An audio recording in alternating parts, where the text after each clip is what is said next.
The key stopped halfway, metal grinding like a bad tooth. I tried again until my knuckles went white. From inside my own house, Brooke called out, bright and cold. "You don't live here anymore, old lady." "Hi, my dears. Grace here. Hit like, subscribe, and tell me. If someone locked you out of your home, what would you do first? Call family, a lawyer, or the police? Drop a comment. I'm Evelyn Carter, 74 years old, and I stood on my front step with a bag of groceries cutting into my wrist. 2 lemons, apricot preserves, and a tiny tin of saffron I bought on a whim because it smelled like sunlight. The porch boards were damp from a thin rain, and my breath came out in short, shocked puffs. "Brooke," I said, keeping my voice even. "Open the door." "Noah's not home," she answered, "and I'm not letting you in." "This is my address," I said. "My name is on the deed." Her laugh slipped through the door. "Not anymore. You signed what you needed to sign." My stomach tightened. I didn't sign anything. "You did," she sang. "You're old. You forget." I set the groceries down like they might shatter and prove her point. Then I pulled my phone out and called my son. It rang and rang. Voicemail. I hung up and called again. Voicemail again. Behind the door, Brooke hummed, like I was a stray cat on the porch. "Put Noah on," I said. "He told me to handle this," she snapped. "You don't get to run this house like it's your little kingdom. We're done." "We?" I repeated, and my voice went very quiet. "You live here because I allowed it." "And that's why you have to go," she said, sharp and satisfied. "Go find bingo and pudding cups. And don't come back with a locksmith. The police will back me up." That last line didn't scare me the way she intended. It warned me. Brooke wasn't just being cruel. She was confident. Confident people have paperwork. I walked down my steps, opened my car, and set the groceries onto the passenger seat. The saffron tin rolled and tapped the door like a tiny metronome. Then my phone buzzed. One new text. Noah. "Mom, please don't do anything dramatic. I'll call later." Later? Like this was a scheduling issue. I didn't reply. I opened the folder on my phone labeled House. Photos of my deed, my property tax bill, the insurance renewal. I'd snapped them months ago after a friend warned me, over a plate of clafoutis, that families get strange when money and property are involved. At the time, I'd laughed and said my family wasn't like that. I drove straight to the precinct. At the front desk, an officer with Martinez, stitched on his uniform, listened without interrupting. When I showed him my deed and tax statement on my screen, his face changed from polite to focused. "If you're the legal owner and someone's refusing to let you in, we can do a civil standby," he said. "We'll meet you there while a locksmith rekeys it. We'll also take an incident report." Relief hit me so fast my eyes stung. "She has my medications inside," I added. "Blood pressure pills, inhaler." Martinez nodded once. "That matters. Call your locksmith now." Outside in my car, I dialed the number Noah used last year. When the man answered, I said, "This is Evelyn Carter. I need my locks changed back. Today. Police will be present. I can prove I own the place." A pause, then. "If police are there and you can show proof, I can do it. Give me the address." I gave him my address like a declaration. When I hung up, I stared at my hands on the steering wheel. Old hands, yes, but steady. Brooke wanted to turn me into a helpless woman on a doorstep. Instead, she'd reminded me of something I'd forgotten about myself. I don't beg. I drove back home behind the patrol car, watching its light streak across the wet road like a warning. My house looked the same from the curb, but a small black camera had appeared under the eaves, angled right at the porch. Brooks' security, watching me like a stranger. Martinez parked behind me. "Stay close," he said, and we went up together. He knocked. "Police department." "Ma'am, open the door." Brooke answered through the wood, syrupy. "Officer, Evelyn doesn't live here anymore. She signed papers." "I need you to step outside," Martinez said. "No, Noah has power of attorney," she shot back. My stomach dropped. Power of attorney. Heavy words to throw around when you're trying to erase someone. "I didn't sign anything," I called. "If she says I did, she can show it." The curtain twitched, a glimpse of her cheek, then nothing. Martinez checked my ID against the address and nodded. "We'll keep the peace while the locksmith rekeys it. If she interferes, we'll document everything." A locksmith truck pulled in. The man hopped out with a tool bag and a drill, took one look at the patrol car and said, "All right, ma'am." Inside, Brooke started yelling, threats, my son's name, the word lawyer, like volume could change the deed. I didn't answer.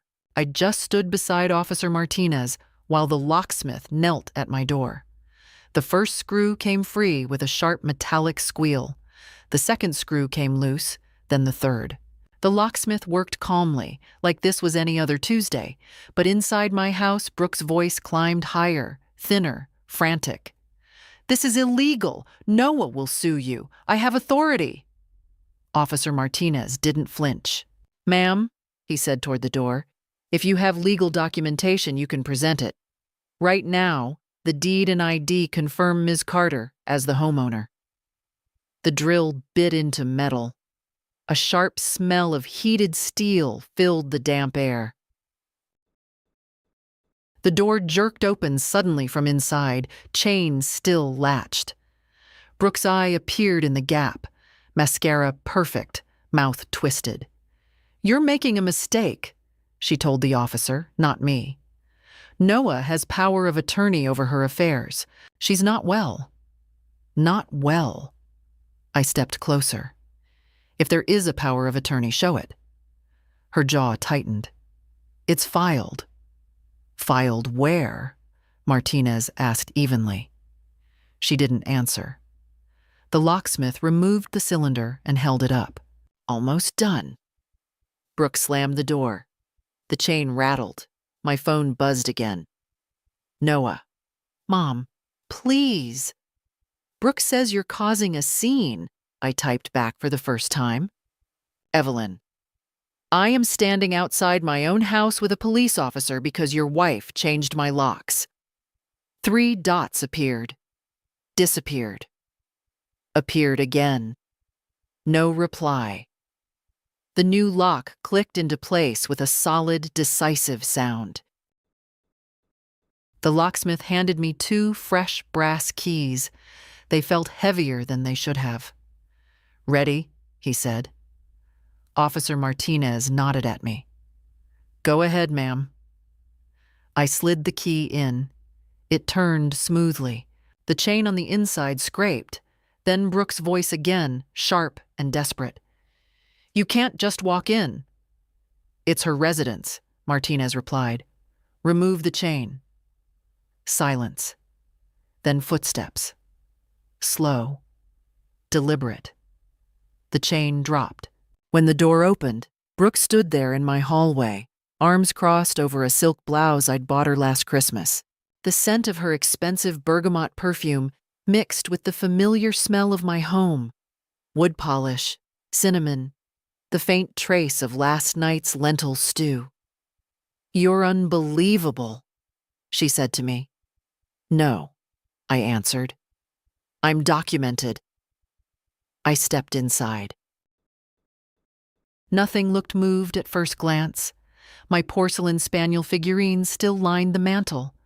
The Persian rug my late husband brought from Isfahan lay flat beneath our coffee table. But then I saw it. On the console table near the stairs sat a manila folder. My name was written across it in thick black marker, in Brooke's handwriting. I walked toward it. She moved fast, placing her hand over the folder. "That's private." "It has my name on it," I said. "It's paperwork. You wouldn't understand." Officer Martinez cleared his throat. "Ma'am, if that folder contains documents related to ownership or authority over Ms. Carter's property, she has the right to see it." Brooke's nostrils flared. For a second, I saw something unguarded. Panic. Then she lifted the folder and shoved it toward me. "Fine, look." I opened it. Inside were printed forms. Power of attorney documents. My name typed neatly. Noah's name listed as agent. My signature at the bottom. Except it wasn't my signature. It looked like someone had studied mine and tried to recreate it slowly, carefully. Every loop too stiff, every curve too cautious. I felt something shift inside me. Not fear, not sadness. Clarity. "This is forged," I said quietly. Brooke laughed. "Prove it." I looked at Officer Martinez. "I'd like this documented as suspected fraud." Brooke's smile flickered, and that was the first moment I realized she hadn't expected me to fight back this way. Officer Martinez took the folder carefully, like it might bite. "I'll note this as potential forgery and identity misuse," he said. "Ma'am, do you have a copy of your real signature on record? Bank documents, license?" "I do," I answered. "Several." Brooke stepped between us and the stairs. "This is ridiculous." "Noah knows about this." "Then he can confirm it in person," Martinez replied calmly. Almost as if summoned, the front door swung wider, and Noah walked in from the driveway, breathless, tie loosened, eyes darting between us. He looked at the patrol car outside, then at the locksmith's truck, then at me standing in the hallway holding the folder with my forged name. "What is going on?" he demanded. "You tell me," I said. Brooke moved instantly to his side, fingers gripping his arm. "Your mother is spiraling. I told you this would happen. She forgot signing the POA, and now she's accusing us of crimes." Noah looked at me with that cautious expression people use when they think they're being reasonable. "Mom, we talked about this. About making things easier. I have never signed power of attorney over my life," I said. "Not to you, not to anyone." He hesitated, just a flicker, but I saw it. "Brooke handled the paperwork," he said finally. "Of course she did," I replied. Officer Martinez addressed Noah directly. "Sir, your mother denies signing these documents and alleges forgery. Do you have the original signed copy or filing confirmation?" Noah looked at Brooke. Brooke's jaw tightened. "It's processed. I emailed it to an attorney."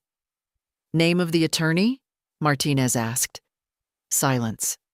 The house felt smaller suddenly, like the walls were listening. I could hear the refrigerator humming in the kitchen, the faint ticking of the old brass clock above the archway. Ordinary sounds, steady and loyal, unlike people. I walked past them toward my desk drawer in the study. Brooke tried to follow me. "Stay here," Martinez told her firmly. I pulled out a folder of my own, real documents, my will, my property deed, my signature across multiple pages, fluid and unmistakable. I handed one sheet to the officer. "Compare," I said. He held both pages side by side. Even Noah leaned in. The difference was obvious. Mine was confident, slightly slanted, the E in Evelyn looping wide. The forged one was cramped, careful, afraid. "That's not the same hand," Martinez said evenly. Brooke's grip on Noah's arm loosened. She's exaggerating, Brooke snapped. Signatures change with age. Not that much, I replied. Noah swallowed. Brooke, when exactly was this signed? You were there, she shot back. His silence was answer enough. I stepped closer to my son. Did you watch me sign anything? He didn't meet my eyes. That's what I thought. Brooke's composure began to fracture. Fine. Maybe the copy looks slightly different. That doesn't mean anything illegal happened. It means, I said slowly, that someone tried to take control of my house. My house.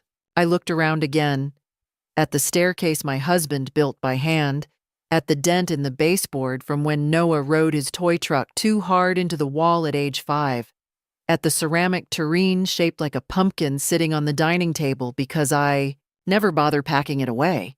This wasn't confusion. This wasn't aging. This was strategy. I'd like to file a formal report, I said. Brooke's face went pale. Noah finally spoke, softer now. Mom, maybe we don't need to involve police beyond this. They're already involved, I answered, and I'm just getting started. For the first time since I arrived, Brooke looked uncertain, not outraged, uncertain, and that told me everything. I didn't wait for anyone's permission. While Officer Martinez finalized the initial incident report in his cruiser, I sat at my kitchen table with my laptop open and my reading glasses perched low on my nose. Brooke hovered in the hallway like a storm cloud that refused to move on. First call, my bank. I need to place an immediate freeze on any new authorizations or power of attorney filings connected to my accounts, I told the representative. My voice was steady, precise. And I want a fraud alert added today. There was keyboard clicking on the other end. I can see a recent inquiry about adding a secondary authorized agent, the woman said. It wasn't completed. My eyes lifted slowly toward Brooke. She looked away. Lock it down, I said. Everything. Second call, the county recorder's office. No transfer of deed has been filed, the clerk confirmed after checking my address. The property remains solely in your name, Miss Carter. Has anyone requested certified copies recently? I asked. A pause. Yes, 2 weeks ago. Who picked them up? Listed as Brooke Lawson. Of course. I ended the call and wrote everything down in a small leather notebook I keep for recipes and garden notes. Today, it became evidence. Noah paced near the sink, running a hand through his hair. Mom, you're escalating this. No, I corrected him. She did. Brooke finally stepped forward. I was protecting us. You said yourself you didn't want to manage everything anymore. I said I didn't want to climb ladders to clean gutters, I replied. That is not the same as surrendering my home. Her lips thinned. I opened my credit monitoring app next. 3 soft inquiries in the last 10 days, all connected to a financial advisory firm I didn't recognize. Interesting, I murmured. Noah frowned. What? Someone has been preparing for something, I said. And it wasn't a family dinner. Brooke crossed her arms. You're paranoid. I closed the laptop slowly. Paranoia is fear without evidence. This is documentation. Officer Martinez knocked lightly on the open door before stepping back inside.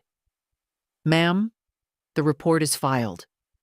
I recommend you contact an attorney and possibly pursue a protective order if harassment continues. Harassment. Such a mild word for someone trying to erase you. I will, I said. Brooke's composure cracked again. You're turning this into a spectacle. No, I answered quietly. You did when you changed my locks. Noah looked between us, his face pale now. "Brooke, did you actually file anything officially?" She hesitated 1 second too long. "It was in progress," she snapped. "I was trying to make things simpler before something happened to her." "Before something happened to me?" I repeated. "What exactly were you planning to happen?" Silence. The clock ticked above us. I stood up from the table and walked to the hallway closet where I keep important originals in a fireproof lockbox. I checked the contents one by one. Passport, birth certificate, deed copy, insurance binder, my late husband's military papers. All there. But the folder containing my recent financial statements was slightly misaligned, just enough to tell me it had been handled. I turned slowly. "Did you go through my lockbox?" I asked.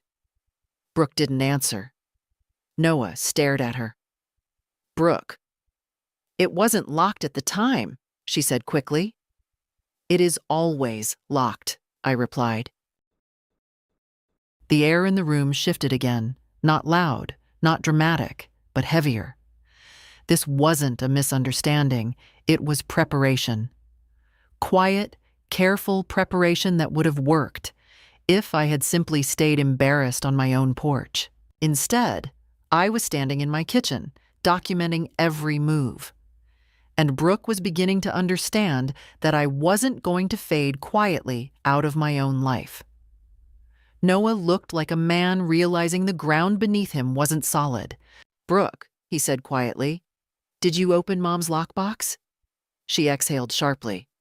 "I was organizing. She keeps things scattered. I was trying to help." "You don't organize inside a locked fireproof box," I replied. Her eyes flashed. "You're twisting everything." "No," I said. "I'm clarifying." I walked to the dining room cabinet and pulled out my old fountain pen, the heavy onyx one my husband gave me on our 40th anniversary. I placed it on the table beside the forged POA documents. "This is what I sign with," I said. "Every legal paper, always. Ink, not ballpoint." The forged signature was printed in cheap blue ballpoint. Noah noticed. His face changed again. "Brooke," he whispered. She straightened, switching tactics. "Fine. Maybe I pushed paperwork forward too quickly, but someone has to think ahead. She's 74.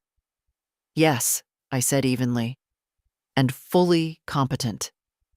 "She forgets things," Brooke insisted.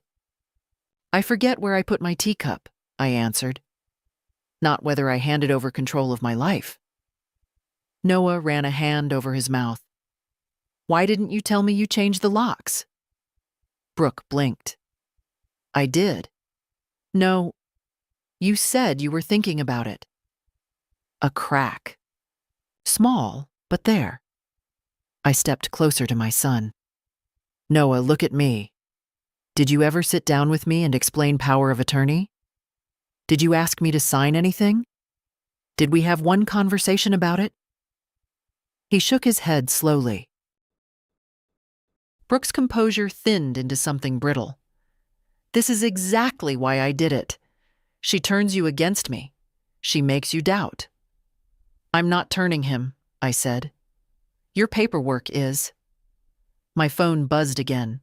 A notification from my credit monitoring app. New alert. Attempted account update. Declined.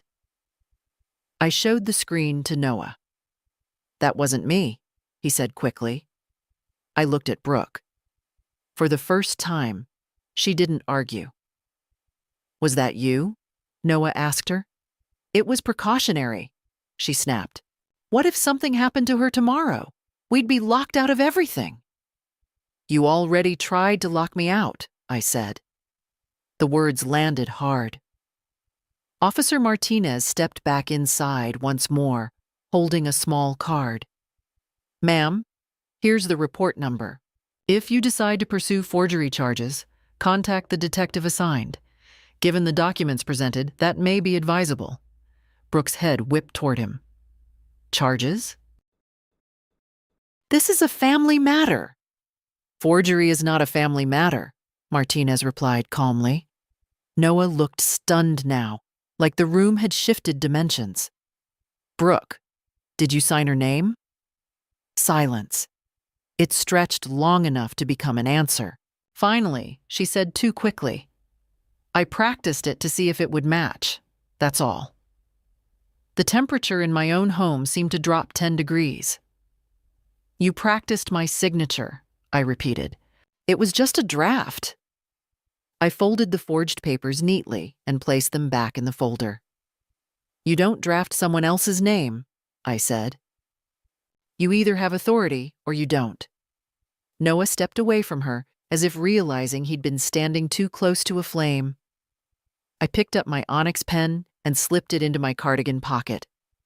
I'm calling my attorney in the morning, I said. And I'm requesting certified handwriting analysis. Brooke laughed, but it sounded thin now. You're going to destroy this family over paperwork? I met her eyes steadily. No, I said. You tried to. For the first time since she'd locked me out, Brooke didn't look confident. She looked cornered. The house was quiet after Officer Martinez left, but it wasn't peaceful. It was the kind of silence that comes after glass shatters, when you're not sure what else might break. Brooke retreated upstairs without another word. A door slammed. Noah stood in the kitchen, staring at the counter like it might offer answers. You didn't know, I asked him. He shook his head slowly. She said you were overwhelmed, that you'd agreed it was time. I am overwhelmed, I said calmly. By betrayal. He flinched. I didn't raise my voice. I didn't cry. I walked to the pantry, took out my tin of Darjeeling tea, and set water to boil. The ordinary ritual grounded me. Steam curled upward. The kettle clicked softly as it heated. Noah, I said without turning around, how long has she been talking about power of attorney? A few months, he admitted. She said it was responsible planning. And you never thought to discuss it with me directly? He swallowed. I thought you'd get defensive. I poured the hot water slowly over the tea leaves in my porcelain pot. Instead, she forged my signature. Upstairs, I heard pacing. I carried my cup to the dining table and opened my laptop again. This time, I pulled up my email archive and searched one word: attorney. 3 months ago, Brooke had emailed me an article titled, When Parents Resist Help. I hadn't responded. 2 weeks later, she'd asked casually if I knew where my property documents were stored. I'd brushed it off. Now the pattern looked different. Calculated. I opened my phone and dialed my longtime attorney, Harold Benton. He was semi-retired, slow to answer emails, but meticulous. He picked up on the third ring. Evelyn? Harold, I said. I need to come in tomorrow. Urgent. He heard something in my tone. What happened? My daughter-in-law forged power of attorney papers and changed the locks on my house. A pause. Bring everything, he said quietly. When I hung up, I felt steadier. Action had weight. It anchored me. Noah sank into a chair. If this becomes criminal, it already is, I interrupted. Upstairs, footsteps approached the staircase. Brooke descended slowly, composed again, mascara untouched, as if she'd reapplied it. You're blowing this out of proportion, she said evenly.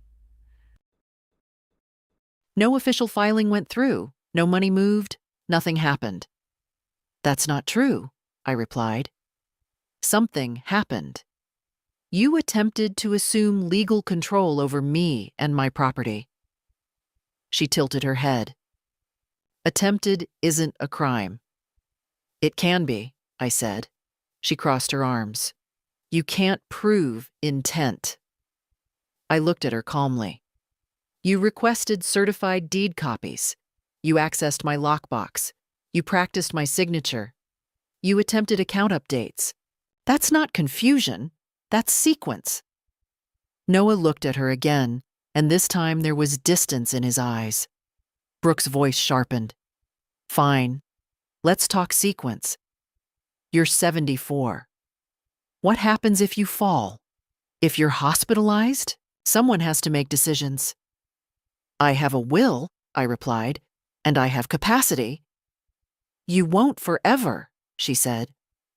The words hung there.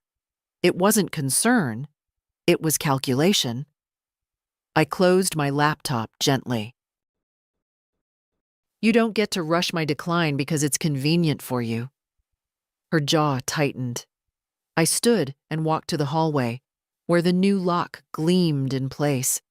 I ran my fingers over the cool metal. This house is not a transitional asset, I said quietly. It is not a stepping stone. It is my home. Brooke's composure slipped just slightly. You can't cut us out. I'm not cutting anyone out, I answered. I'm cutting fraud out. Noah rubbed his temples. Brooke, did you plan to transfer anything else? She didn't answer. That silence again, and this time, it felt heavier.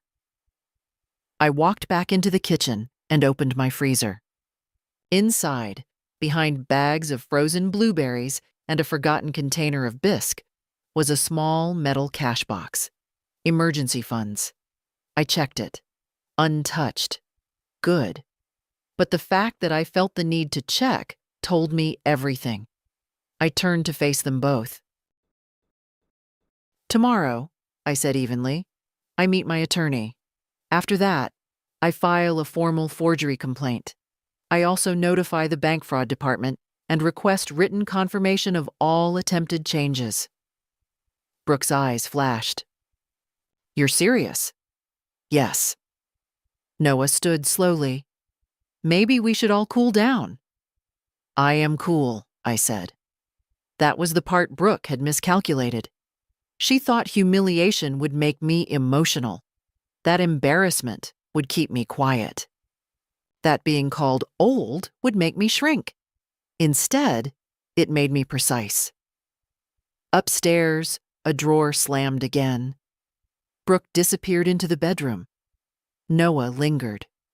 Mom, he said quietly, are you planning to press charges? I met his eyes. I'm planning, I said, to make sure no one ever thinks they can erase me again. And for the first time, I saw fear, not in Brooke, in him. Morning came sharp and bright, like it had no patience for my feelings. I woke before my alarm, lay still for a moment, and listened. No footsteps upstairs. No clinking in the kitchen. The house felt like a stage after the actors have gone home. I dressed carefully. Soft slacks, a cardigan, my pearl studs. Not for vanity, for armor. Then I made oatmeal with chopped dates and a pinch of cardamom, because routine is one of the few things people can't take from you unless you let them. Noah appeared in the doorway as I rinsed my bowl. He looked exhausted, like he'd slept in bursts. Brooke went to her sister's, he said. Good, I replied without looking up. Less noise? He shifted. I'm coming with you to the lawyer. That's up to you, I said, but don't come to smooth things over. Come to hear the truth. He nodded once, too quickly. On the drive, he tried again. Mom, if you press charges, it'll follow her forever. It should, I said, eyes on the road. That's what consequences are. They follow you so you remember not to do it again. He went quiet. Harold Benton's office smelled like lemon oil and old paper. The same building downtown with the brass plaque by the door and the window blinds that always looked half-closed, like the place kept secrets for a living. Harold himself came out to greet me, tall and stooped, suspenders under his suit jacket, His eyes took in Noah and narrowed slightly. "I assume you're the son," he said. Noah offered a hand. Harold didn't take it. He simply nodded and led us inside. We sat in a room with shelves of binders, framed diplomas, and a bowl of hard candies that had been the same flavor since the late 90s. I placed the folder of forged papers on the table, along with my real documents and screenshots from my credit alerts. Harold opened everything slowly, methodically. He didn't rush. He read. He compared. He asked me for dates. He asked me to describe the lockout from the first moment I turned the key. When I finished, he leaned back and looked at Noah. "Did you witness your mother sign any power of attorney documents?" Harold asked. Noah's throat worked. "No." "Did you authorize your wife to sign on your mother's behalf?" Harold continued. "No," Noah said, more firmly. Harold nodded, as if checking a box. Then he looked at me. "Evelyn, you were correct to involve police. This is serious. We can do 3 things immediately." He held up a finger. 1. We execute a fresh, properly notarized statement of capacity and intent, making it clear you have not granted power of attorney and you do not consent to any such filings. Second finger. 2. We file for an injunction if she attempts to interfere with access to your property again. Third finger. 3. You notify every institution she might target, banks, insurers, investment accounts, that any POA presented is fraudulent, and you request that they flag your profile for attempted identity takeover. Noah's face had gone gray. "Identity takeover," he repeated. Harold glanced at him. "That's what it is when someone tries to assume control of another adult's assets under false authority." I slid my hands together. "Do it." Harold nodded. "Also," he added, "I recommend you change your mailing situation. If she had access to your lockbox, she may have had access to account numbers." "I already set up a hold with the post office," I said, "and I'm renting a P.O. box today." Harold's eyebrows lifted. "Good." Noah looked at me as if seeing me clearly for the first time in years. "You planned all of this." "I reacted," I corrected. "Quickly, because I had to." Harold began drafting documents on his computer, the keys clicking like tiny hammers. While he worked, he asked Noah to step out and make a call. "To your wife," Harold said, "and put it on speaker if you're willing." Noah hesitated, then nodded and walked into the hallway with his phone. Brooke picked up on the second ring. Her voice was sweet at first, then edged with irritation. "What now?" "I'm at Mom's attorney," Noah said. A pause. "Why?" "Because you forged documents," he said, and his voice cracked on the word forged. Brooke's tone hardened. "I didn't forge. I helped." "You practiced her signature," Noah said. Another pause. Longer. Then Brooke sighed dramatically. "Noah, listen to me. Your mother is manipulating you. She's always needed to be in control. I was trying to protect us from her decisions." "From what decisions?" Noah asked. "From giving everything away," Brooke snapped. "From leaving you with nothing. She's stubborn and she doesn't understand what things cost now." My stomach turned. Not because I was surprised, but because she'd finally said it out loud. Harold's office door was ajar. He could hear every word. Noah's voice went small. "So, this was about money." "It was about security," Brooke insisted quickly. "Our security, your future. And frankly, she doesn't need that house all to herself. She could be in a nice community, with help." Noah looked into the room at me, his eyes wet, and I knew he'd heard the same thing I had. not help, removal, placement, like I was furniture. I stood up and walked into the hallway. Noah lowered the phone slightly, startled. "Brooke," I said clearly, "this is Evelyn. You changed my locks. You forged documents. You accessed my private papers. You attempted to alter my financial accounts." Silence on the line. Then she said, flat and venomous, "You can't prove any of it." "Oh," I replied, and my voice didn't shake at all. "I already am." Harold called from inside, calm as ever. "Evelyn, when you're ready, I'll notarize the statement." I looked at Noah. "I'm ready." And in that moment, I felt the shift again. Not in the room, but in the balance of power. Brooke had been betting I would be too embarrassed to fight. She was wrong. By the time we left Harold's office, something fundamental had shifted. Not in the paperwork, that would take time. In Noah. He drove us back in silence, both hands gripping the steering wheel too tightly. The city moved past in reflections across the windshield, but he barely seemed to see it. "She said you might leave everything to charity," he muttered finally. I turned my head slowly. "And that justifies forgery?" "No," he said quickly. "No, I didn't realize she thought that way." "She didn't think," I replied. She calculated. When we pulled into the driveway, Brooke's car was already there. She stood on the porch as we stepped out, arms folded, expression sharpened into something brittle and theatrical. "So," she called down coolly, "did your lawyer scare you into thinking I'm some criminal mastermind?"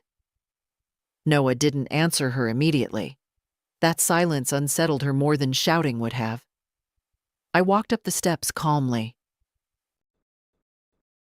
"Harold advised me to document every contact from you going forward." Her eyes flicked to Noah. "You're recording me now?" "No," I said evenly, "but I don't need to.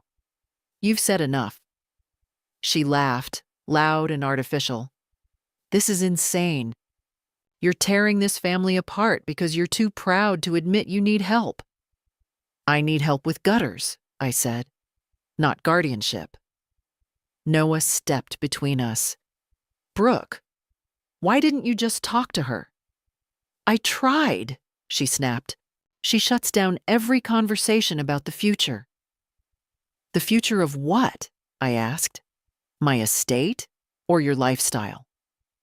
Her face flushed. "You think I married you for your house?" She shot at Noah defensively. "That's not what I said," he answered quietly. But it was in his eyes now. The question. Brooke's voice rose. "We have student loans. We have a mortgage. We have plans.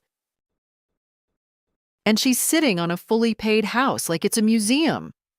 "I am sitting," I corrected calmly, "in the house I paid for, with money I earned, over decades." She stepped closer to me, dropping her voice low and sharp. "You won't live forever." There it was again. Not concern. Timeline.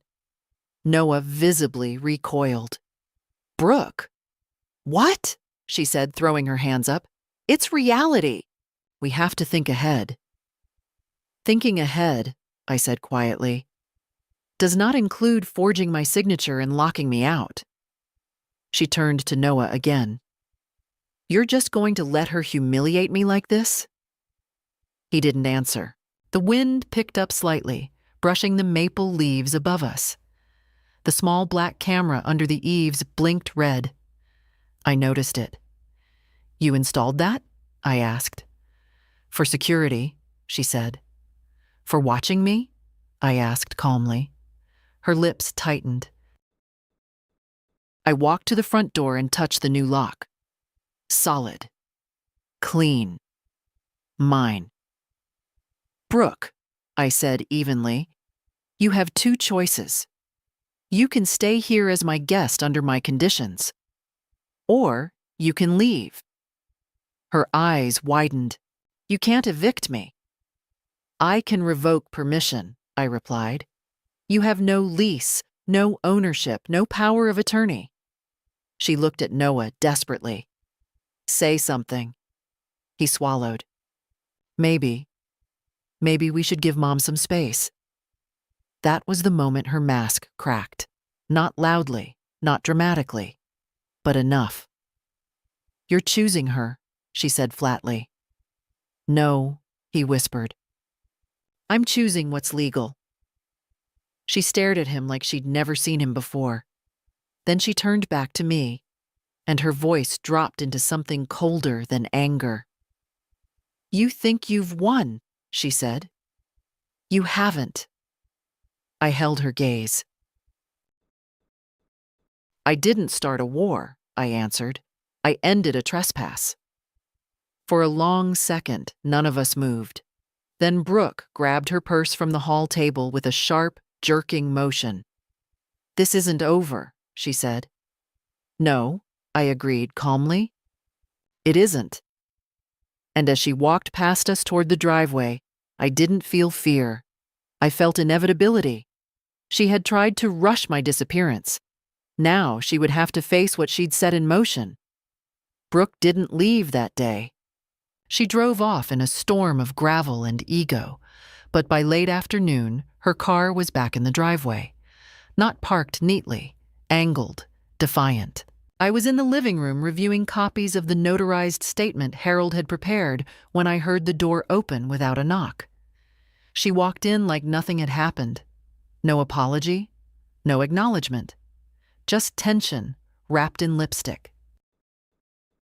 Noah came down the stairs almost immediately. Brooke. I live here, she said sharply before he could finish. You live here because my mother allows it, he replied, and the fact that he said it out loud shifted something again. Her eyes snapped toward him. So, that's the new script? No, he said quietly. That's the truth. She looked at me then, and there was no pretense left. You're enjoying this. I'm stabilizing my life, I said evenly. She tossed her purse onto the chair and crossed her arms. You think a lawyer and a police report scare me? Nothing was filed. Nothing was transferred. There's no loss. Attempted fraud is still fraud, I replied. You can't prove intent, she repeated, clinging to the phrase like a raft. I folded my hands. Intent is shown through pattern. You gathered deed copies. You practiced my signature. You attempted financial updates. You changed my locks. Her jaw flexed. Noah stepped forward. Brooke, why did you rush this? I didn't rush, she snapped. I planned. There it was again. Planned. For what timeline? I asked calmly. She hesitated. For when she's not capable anymore, she said finally. I am capable now, I replied. That won't last forever, she shot back. And your solution, I said, was to accelerate it? Noah inhaled sharply. Brooke threw her hands up. You're twisting everything. I was protecting our future. At my expense, I answered. Silence. Then her expression shifted, calculating again, quieter this time. Fine, she said slowly. Let's be practical. If you're so certain nothing can touch you, show us the will. Noah looked startled. Brooke. What? She demanded. If she trusts us so little, maybe she doesn't intend to leave anything to you. I didn't flinch. My will is private. So that's a yes, she said, eyes narrowing. That's none of your business, I replied. Her breathing quickened slightly. She wasn't angry now. She was cornered and searching. Are you planning to cut him out? She asked. I am planning, I said carefully, to protect myself. Noah's voice was strained. Mom, I don't care about the money. Then this conversation shouldn't matter, I said gently. He looked at Brooke. She looked away. That told me more than any confession. Suddenly, Brooke's phone buzzed loudly in her hand. She glanced at it, and for the first time since this began, real alarm crossed her face. What? Noah asked. She turned the screen away too quickly. Brooke, he said, firmer now. What is it? She hesitated, then snapped, It's nothing. But her hands weren't steady. I watched closely, because whatever was on that screen hadn't been part of her plan. And for the first time, I sensed something larger than forged papers and changed locks. Something that might finally tip the balance completely. Brooke's face had drained of color. Noah noticed it too. What is it? He asked again, stepping closer. She locked the screen instantly. It's nothing. Then show me, he said. She hesitated. That hesitation was louder than any confession. I didn't move from my chair. I didn't need to. The air in the room had changed, thicker, charged. Brooke had been on offense since the moment she changed my locks. Now she was reacting. Noah, she said, lowering her voice, not in front of her. In front of me, I corrected calmly. This is my house. Her jaw tightened, but she handed him the phone. He looked down. I watched his expression shift from confusion to disbelief to something colder. Brooke, he said slowly, what is this? She snatched the phone back. It's a misunderstanding. From who? He demanded. I stood up now, slowly. What misunderstanding? Noah looked at me. It's from the bank. My stomach stilled. They flagged an attempted submission of power of attorney documentation this morning, he continued, voice tight. Digital upload. It was rejected for signature inconsistency. I felt something settle into place inside me. This wasn't planning for the future. This was active. Today, while we were at Harold's office, I looked at Brooke carefully. You said nothing was filed. It wasn't finalized, she shot back. It was just sent for review. While I was sitting with my attorney, I asked. She didn't answer. Noah's voice sharpened. You told me you were done with it. I was protecting us, she snapped again, the phrase starting to crack under repetition. Once it's processed, everything would have been easier. For who? I asked. For us, she shouted. For stability. You mean for access, I said. She turned toward me, fury replacing calculation. You don't understand how much pressure we're under. Pressure, I replied evenly, does not entitle you to steal control. Her breathing grew uneven now. She wasn't performing anymore. She was unraveling. Noah stepped back from her like he needed space to think. You submitted forged documents today, after the police were here. It was already drafted, she insisted. I clicked send. He stared at her. You clicked send. I could see it in his eyes. The moment he realized this wasn't caution, it wasn't fear about my health, it was acceleration. And she had done it anyway. I want to see the email, I said. Brooke laughed bitterly. You're not entitled to my private accounts. I am entitled, I replied calmly, to see evidence when it involves my identity. She didn't move. Noah reached for the phone again. This time she didn't resist. He scrolled. It's addressed to a financial advisory firm, he said quietly. Subject line, POA submission, urgent. Read it, I said. He hesitated, then did. Attached is the executed power of attorney, granting authority to manage accounts and property for Evelyn Carter. Please expedite processing due to health concerns.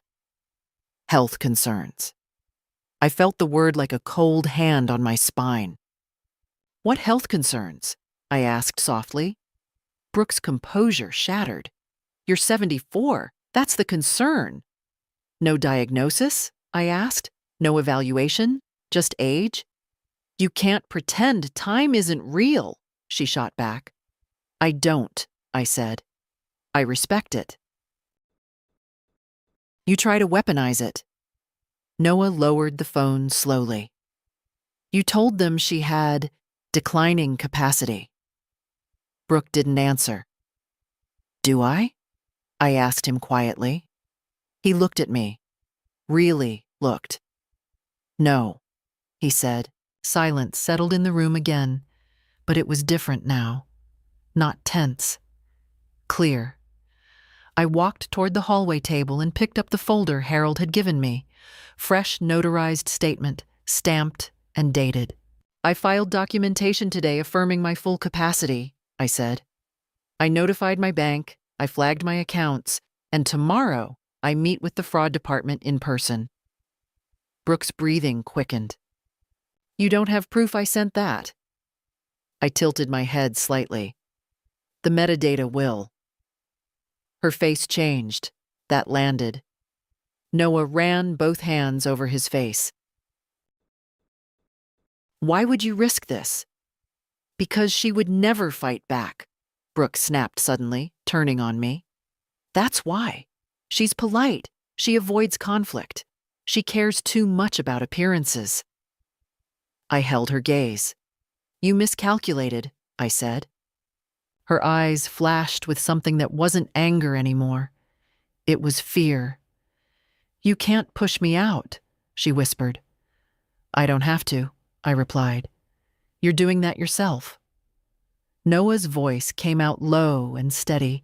Brooke, if there's even a chance this becomes criminal, you need to stop, right now. She looked at him as if betrayed. Stop what? She demanded. Everything, he said. For a long moment, no one moved. Then Brooke stepped back slowly, clutching her phone to her chest like it was the last thing anchoring her. This isn't over, she said quietly. No, I agreed. Now it's official. And in that moment, I knew something irreversible had happened. She hadn't just tried to control my house, she had documented her own intent. That night, Noah didn't sleep in the bedroom. I heard him on the couch, shifting, the springs complaining every time he turned. The house had its own language, and tonight it sounded like strain. I woke early again. Habit and vigilance. I didn't go upstairs. I didn't knock. I didn't chase Brooke. I made coffee the way my husband taught me, strong, with a pinch of cinnamon, and I set one mug on the counter and one at the table. I didn't offer one to Brooke. I simply left the second mug there, like a quiet test. Would she come down and act human, or would she keep playing a role? At 7:30, she descended. She looked composed in a way that felt practiced, like she'd been rehearsing in the mirror. Calm face, soft voice, controlled eyes. Evelyn, she said, as if last night hadn't happened, as if she hadn't tried to upload forged authority over my life. Can we talk like adults? We are talking like adults, I replied. Adults face consequences. Noah rose from the couch, rubbing his eyes. He stood behind her, not beside her. Brooke noticed that immediately. Her gaze flicked to him, then back to me. I made a mistake, she said carefully. I was scared. I panicked. I shouldn't have changed the locks. I want to be very clear, I said. The locks were the loudest part, not the worst part. Her mouth tightened. Fine. The paperwork, too. I shouldn't have sent anything. Noah's voice was hoarse. You told them she had health concerns. I said concerns, Brooke corrected quickly. That's not a diagnosis. And you know exactly how it reads, Noah said, and there was steel in it now. Brooke's eyes flashed. Then she switched again, softening. Noah, please. We can fix this. Your mom is upset, I understand. But if she takes this to the police as forgery, it'll ruin everything. It didn't ruin everything, I said. It exposed everything. She stepped closer to the table, palms out. What do you want? Just tell me what you want. There it was. Not sorry. Negotiating. I sipped my coffee slowly. I want my life back. Fully. Quietly. Permanently. Brooke nodded too fast. Okay, great. We can do that. I'll back off. No, I said. Not back off. You will leave.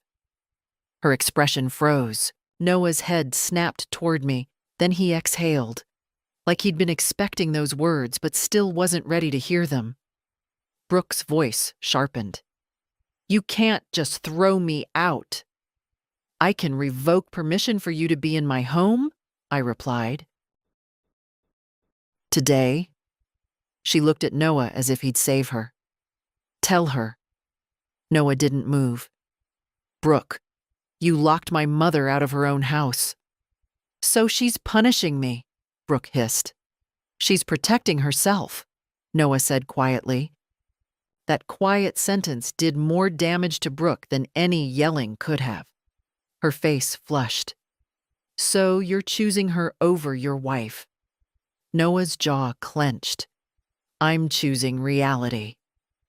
Brooke's eyes darted around the kitchen, calculating again. I could almost see the routes she was considering, who to call, what story to tell, which angle might get her traction.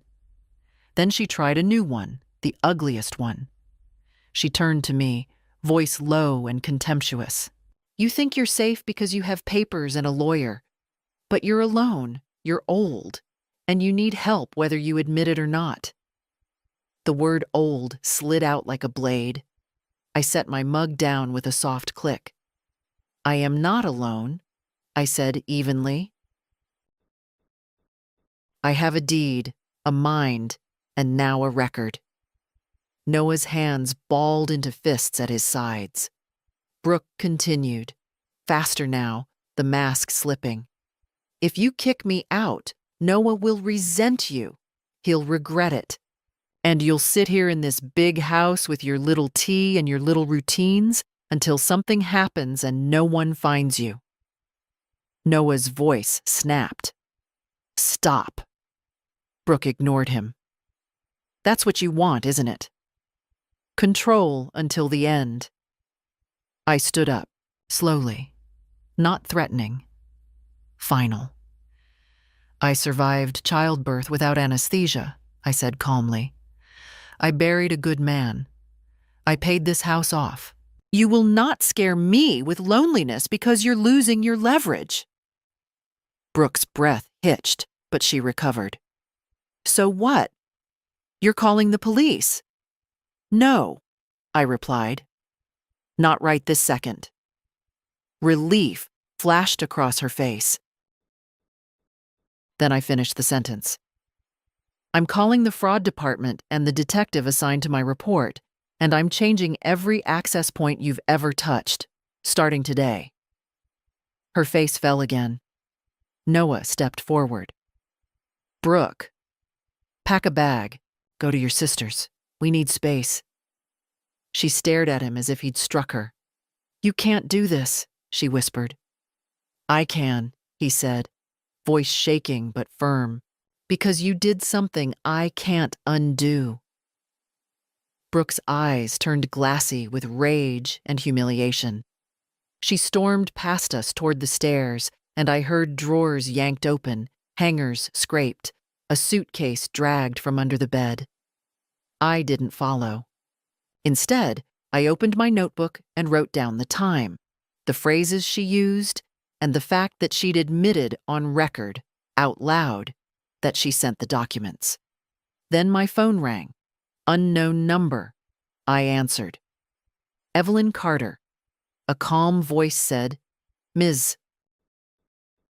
Carter, this is the bank's fraud department returning your call. We need to verify a few details about a power of attorney submission." I looked at Noah, and he looked back at me. "Good," I said into the phone, "because I have plenty of details." The fraud officer's voice was measured, almost gentle. "Ms. Carter, we received a digital submission this morning requesting account oversight authority. It was flagged automatically due to signature irregularities and inconsistent metadata. We need to confirm, did you authorize any power of attorney?" "No," I said clearly. "I did not." "Did you sign any documents granting authority to a third party?" "No." There was the faint sound of typing. "Understood. We will permanently reject the submission and escalate this to our internal investigation team. We also recommend filing an identity theft affidavit." "It's already underway," I replied. Noah was standing very still across from me, listening to every word. "Good," the officer said. "We will need to log the name of the submitting party." I gave Brooks' full legal name, spelling it slowly. Upstairs, the sound of the suitcase dragging stopped. A door closed. The fraud officer continued, "One more thing. The submission included a secondary request." My fingers tightened slightly around the phone. "What request?" "A preliminary property lien inquiry. It appears someone was exploring options for leveraging home equity." For a second, the room seemed to tilt. Noah's face drained of color. "What?" I swallowed once. "Was any lien filed?" "No, ma'am. The inquiry was incomplete and did not proceed." "But it was initiated." "Initiated. Not hypothetical, not protective. Active." "Please document that in full," I said quietly, "and send written confirmation of all attempted actions to my new P.O. Box address." "I will," the officer replied. "And Miss Carter?" "Yes." "You acted quickly. That matters." When I ended the call, the silence in the kitchen felt different again. Not heavy, not tense. Revealing. Noah stared at me. "She tried to leverage the house?" "She explored it," I said evenly. "That's enough." Upstairs, footsteps approached again. Brooke descended slowly, suitcase in hand. Her face was pale, but her chin was lifted in defiance. "You're making me out to be some kind of criminal," she said coldly. I met her gaze. "You inquired about placing a lien against my house." Her composure cracked for a fraction of a second. "That's not true." "It's logged," I replied. She looked at Noah. "You're believing this?" He didn't answer immediately. He looked exhausted, older somehow. "The bank confirmed it," he said finally. Brooks' jaw tightened. "It was hypothetical." "No," I corrected softly. "It was procedural." She took a step toward me. "We needed options. Do you know how much pressure we're under? How expensive everything is? You sit here with a fully paid property while we struggle." "I worked for this property," I said. "Struggle is not permission." She laughed bitterly. "You're going to sit on that house until you die, aren't you?" "Yes," I said calmly, "unless I choose otherwise." The simplicity of that answer seemed to enrage her more than any argument. Noah stepped forward, voice low. "Brooke, did you plan to take out equity without telling her?"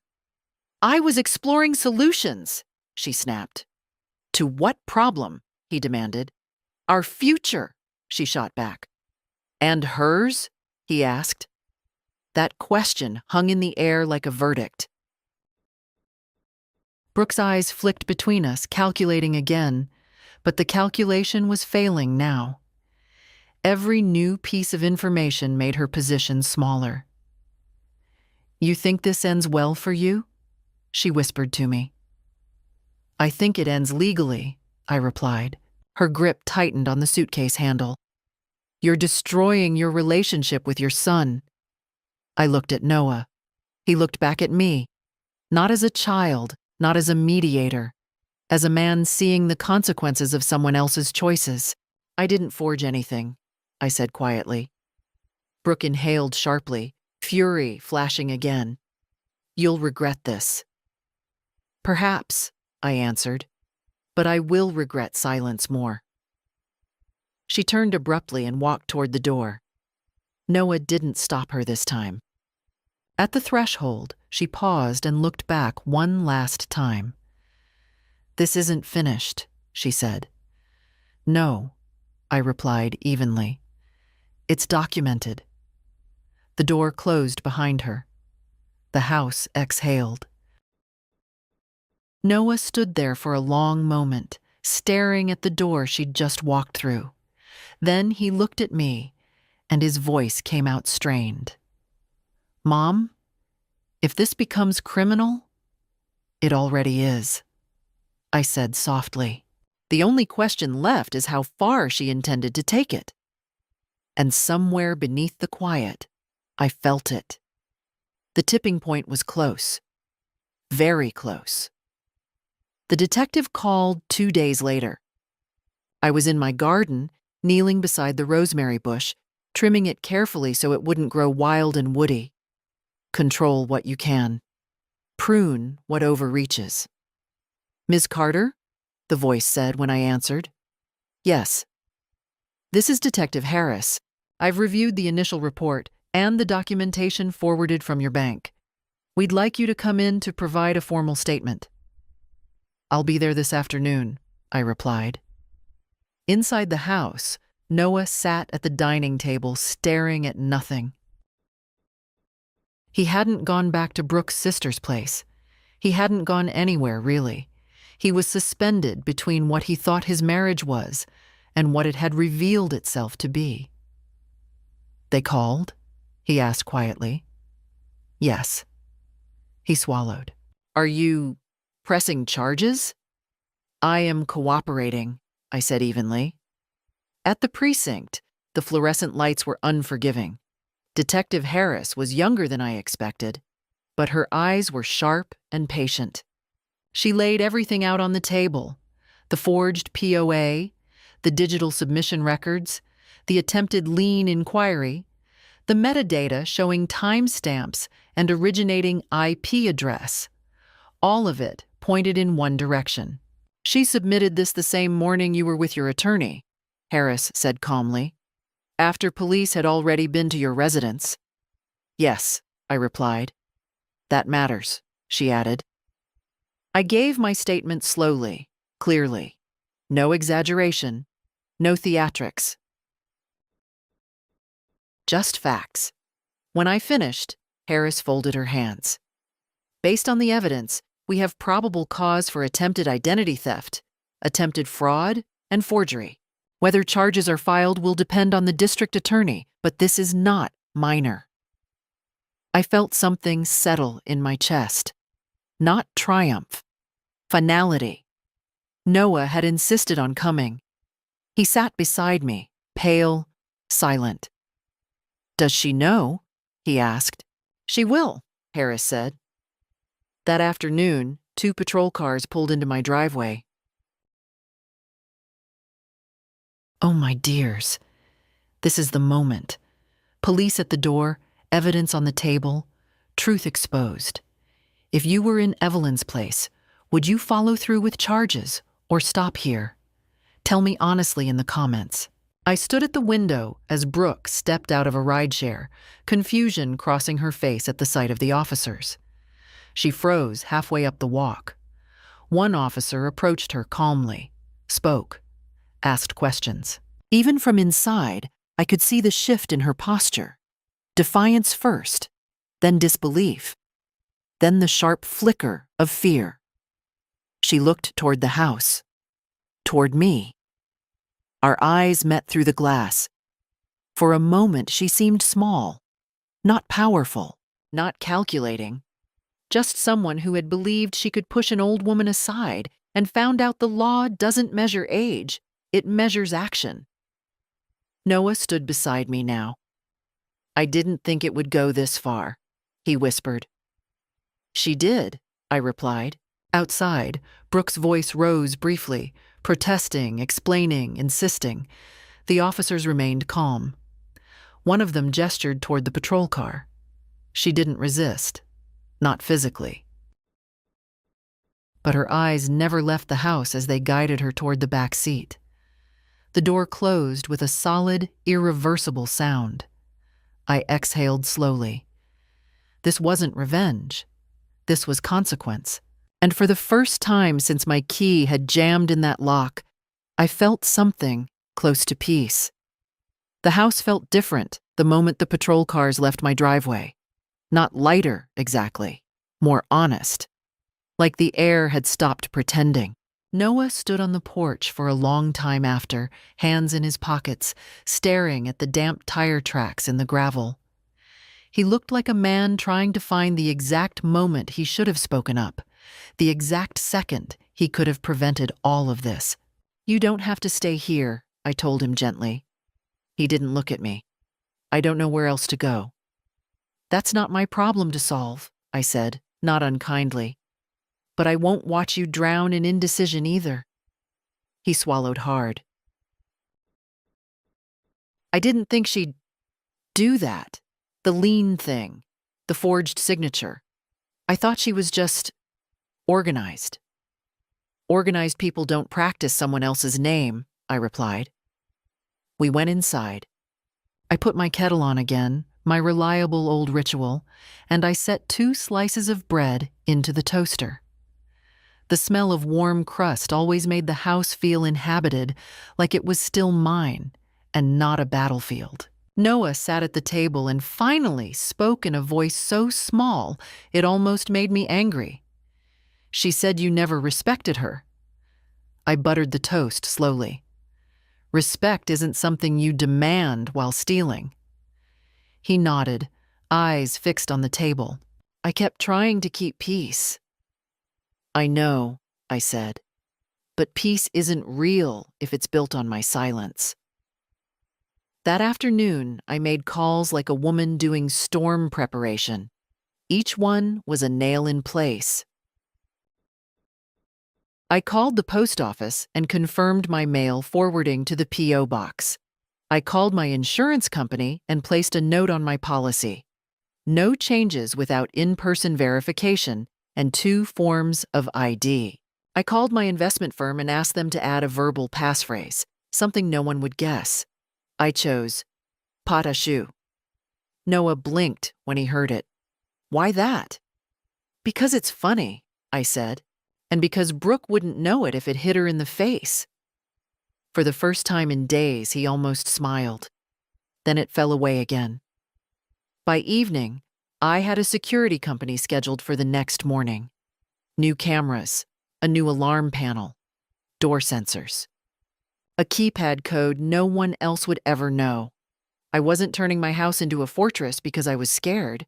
I was doing it because boundaries should be physical, not just emotional. When the technician arrived, he was polite and brisk, walking room to room with a tablet. He asked who lived here. "Me," I said. He glanced at Noah. "And him?" "He's visiting," I said simply. Noah didn't argue. He just looked down, ashamed. After the technician left, I sat in my living room and opened a small wooden box I hadn't touched in years. Inside were photographs. Noah as a boy with missing front teeth. Noah at graduation. Noah holding a fishing rod too big for his hands. My husband beside him in every frame until he wasn't. I didn't cry. I just sat with the truth. Love does not guarantee loyalty. It never did. That night, Noah knocked on my bedroom door like a guest. "Mom, he said quietly. I'm thinking of staying at a hotel. That's wise, I replied. He hesitated. Do you hate me? I looked at him for a long moment.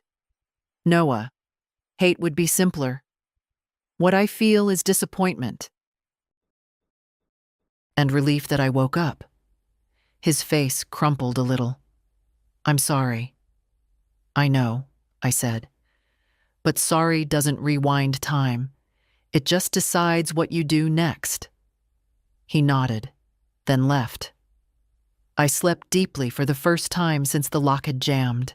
In the morning, I met Harold again. We sat across from each other, and he slid a set of documents toward me. A revised will, he said, and a living trust option, if you prefer. You can also designate a neutral third party as executor, someone who won't be pressured. I read the pages slowly. Does this mean I'm cutting Noah out? I asked. It means, Harold replied, that you're making decisions with clear eyes. Clear eyes. That was the phrase I'd needed. I signed nothing that day. Not yet. Not because I hesitated, because I wanted every choice to be deliberate, not reactive.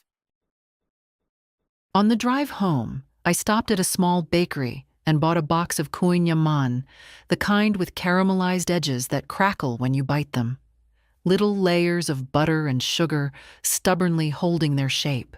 At home, I sat at my kitchen table alone with a cup of coffee and one pastry. The house was quiet, yes, but it wasn't empty. It was mine. And whatever came next, court dates, paperwork, Noah's decisions, I would meet it as myself, not as the helpless old woman Brooke tried to invent. I got my keys back in the most ordinary way. No dramatic music, no shouting, no triumphant speech. Just a manila envelope delivered to Harold's office with my name typed neatly on the front, and a request for me to sign a receipt.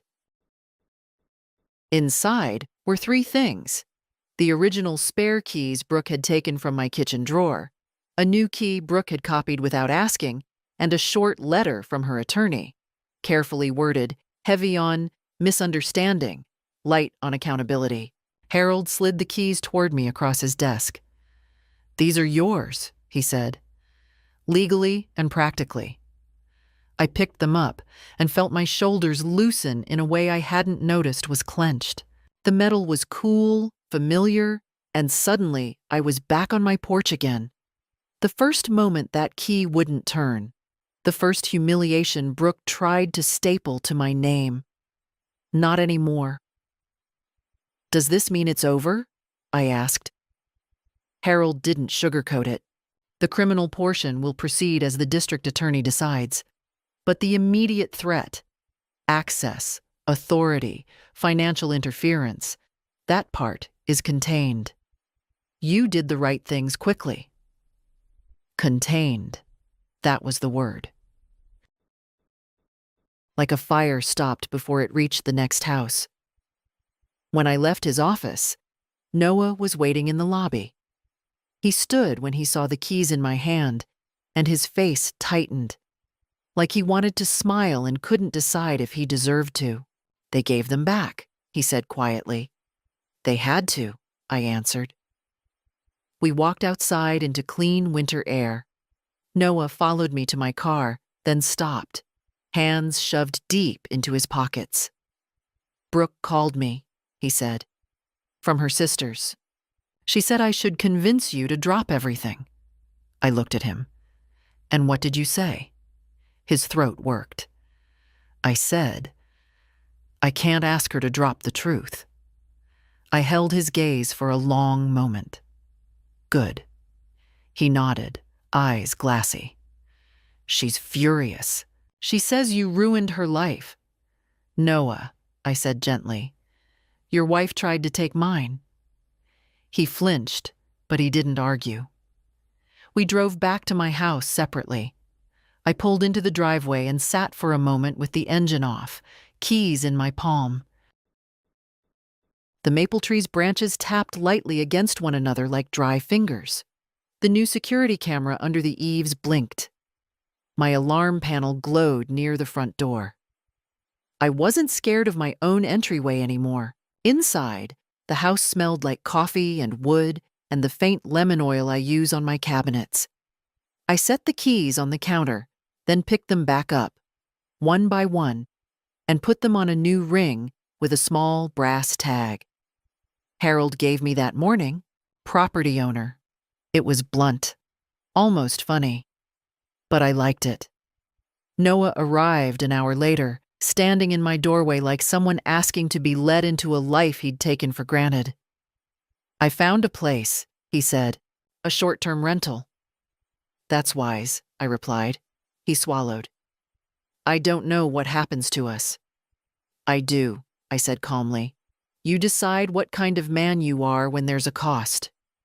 His eyes dropped. I should have stopped her sooner. "Yes," I said. "You should have." The truth didn't need softening. He'd had plenty of softness. It nearly got me erased. He looked up again. "Can we start over? Not like before, just honestly."